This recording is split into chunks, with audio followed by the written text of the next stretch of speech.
ನೀವು ಸಚಿವ ಸ್ಥಾನದ ಆಕಾಂಕ್ಷಿಯಾಗಿದ್ರಿ, ಈಗ ಮತ್ತೆ ಮಹಿಳೆಯ ಸ್ಥಾನ ಖಾಲಿ ಇದೆ, ಮತ್ತೆ ಯಾರನ್ನಾದ್ರೂ ಭೇಟಿ ಆಗ್ತೀರಾ? ಸಚಿವ ಸ್ಥಾನಕ್ಕೆ ಬೇಡಿಕೆ ಇಡ್ತೀರಾ ಅಥವಾ ಭೇಟಿ ಆಗ್ತೀರಾ?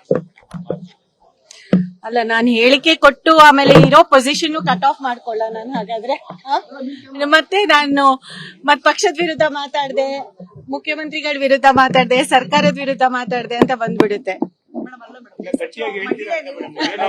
ಅದ್ ನಾನು ಯಾವತ್ತೂ ಗಟ್ಟಿಯಾಗೆ ಮಾತಾಡೋದು, ಇವತ್ತು ಗಟ್ಟಿಯಾಗೆ ಮಾತಾಡ್ತೀನಿ.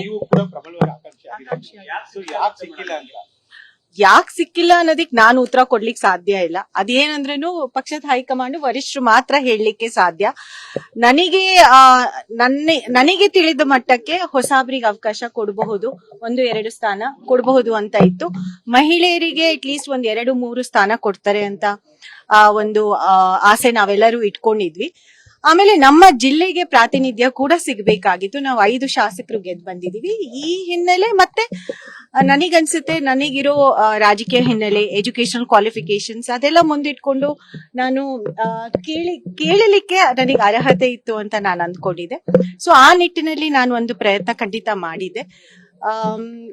ಇನ್ನು ಪ್ರಯತ್ನಕ್ಕೆ ಪ್ರತಿಫಲ ಇಲ್ಲಿವರೆಗೂ ಸಿಕ್ಕಿಲ್ಲ.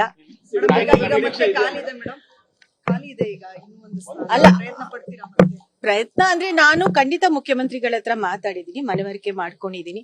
ಮತ್ ಇವತ್ತು ಹಿಂಗ್ ಸ್ಟೇಟ್ಮೆಂಟ್ಸ್ ಇಷ್ಟೊಂದ್ ಜನ ನೀವೆಲ್ಲ ಪ್ರೆಸ್ ಕವರ್ ಮಾಡಿದ್ಮೇಲೆ ಇನ್ನೇನೇನು ಅಸಮಾಧಾನ ವ್ಯಕ್ತಪಡಿಸಿದ್ರು ಅದು ಇದು ಅಂತ ಹಾಕಿದ್ರೆ ಇನ್ನಿರೋ ಪೊಸಿಷನ್ ಸಿಗುತ್ತೋ ಇಲ್ವೋ ನನಗೆ ಗೊತ್ತಿಲ್ಲ. ಸಿಎಂ ಏನ್ ಹೇಳಿದ್ರು ಮೇಡಮ್, ಈಗ ಭೇಟಿ ಆದ ಸಂದರ್ಭದಲ್ಲಿ ಇನ್ನೂ ಒಂದು ಕಾಲಿದೆ, ಅದು ಮಹಿಳೆಯರಿಗೆ ಕೊಡಬೇಕು ಅನ್ನುವಂತಹ ಸಾಕಷ್ಟು ವಾದ ಇದೆ. ಅಲ್ಲ, ಮಹಿಳೆಯರಿಗೆ ವಾದ ಅನ್ನೋದಲ್ಲ, ಮಹಿಳೆಯರಿಗೆ ಕೊಡ್ಲೇಬೇಕಾಗುತ್ತೆ. ಯಾಕಂದ್ರೆ ಮಹಿಳೆಯರಿಗೆ ಪ್ರಾತಿನಿಧ್ಯ ಕೊಡ್ಲಿಲ್ಲ ಅಂದ್ರೆ ಪಕ್ಷಕ್ಕೆ ನನಗನ್ಸುತ್ತೆ ಅದು ಹಿನ್ನಡೆ. ಮತ್ತೆ ನಾವು ಪಕ್ಷ ಆತ್ಮಾವಲೋಕನ ಮಾಡ್ಕೋಬೇಕಾಗತ್ತೆ. ನಾವು ಮಹಿಳಾ ಮೀಸಲಾತಿ ಬಗ್ಗೆ ಧ್ವನಿ ಎತ್ತಿದವರು. ಮೊದಲನೇದಾಗಿ ಮಹಿಳಾ ಮೀಸಲಾತಿ ಜಾರಿ ಬಂದೇ ಬರುತ್ತೆ ಸದ್ಯದಲ್ಲಿ, ಮುಂದಿನ ಚುನಾವಣೆಗೆ ಬಂದ್ರೇನು ಆಶ್ಚರ್ಯ ಇಲ್ಲ.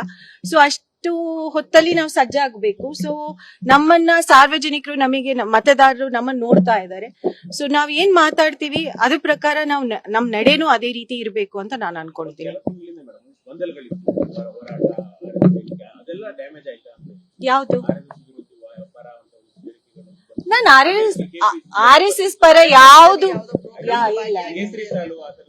ಅದು ನಮ್ಮ ಕ್ಷೇತ್ರದ ಪ್ರೋಗ್ರಾಮು. ಅದರಲ್ಲಿ ನಾನು ಶಾಸಕರು, ಅದು ಸಹಜವಾಗಿ ಅದಕ್ಕೆ ಕಾರ್ಯಾಧ್ಯಕ್ಷರು, ಆ ಸಂಘಟನೆಯವರು, ಆ ವ್ಯವಸ್ಥಾಪಕರು, ಏನು ಮಹಾಗಣಪತಿ ಕಾರ್ಯಕ್ರಮ ಇದೆ, ಸಾರ್ವಜನಿಕ ಮಹಾಗಣಪತಿ ಕಾರ್ಯಕ್ರಮದ ಏನು ಆರ್ಗನೈಸರ್ಸ್ ಇದ್ದಾರೆ, ಅವರು ಯಾರನ್ನೋ ಒಬ್ರನ್ನ ಗೆಸ್ಟ್ ಆಗಿ ಕರೆದಿದ್ರು. ನಾನು ಕಾರ್ಯಾಧ್ಯಕ್ಷ ಆಗಿ ಹೋಗೋದು ನನ್ನ ಕರ್ತವ್ಯ. ನಾನು ಎಲ್ಲಾ ಮತದಾರರನ್ನು ನಾನು ರೆಪ್ರೆಸೆಂಟ್ ಮಾಡ್ತೀನಿ. ಸೊ ಅದ್ರ ಹೋಗಿದ್ರಲ್ಲಿ ಏನೂ ತಪ್ಪಿಲ್ಲ. ನಾನು RSS ಪರ ಯಾವ ಸ್ಟೇಟ್ಮೆಂಟು ಮಾಡಿಲ್ಲ.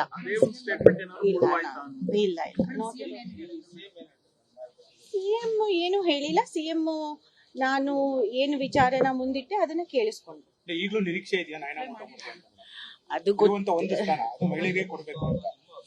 ಅಲ್ಲ, 1 ಸ್ಥಾನ ಮಹಿಳೆಯರಿಗೆ ಕೊಟ್ರೆ ನನಗೆ ಖುಷಿ ಇದೆ.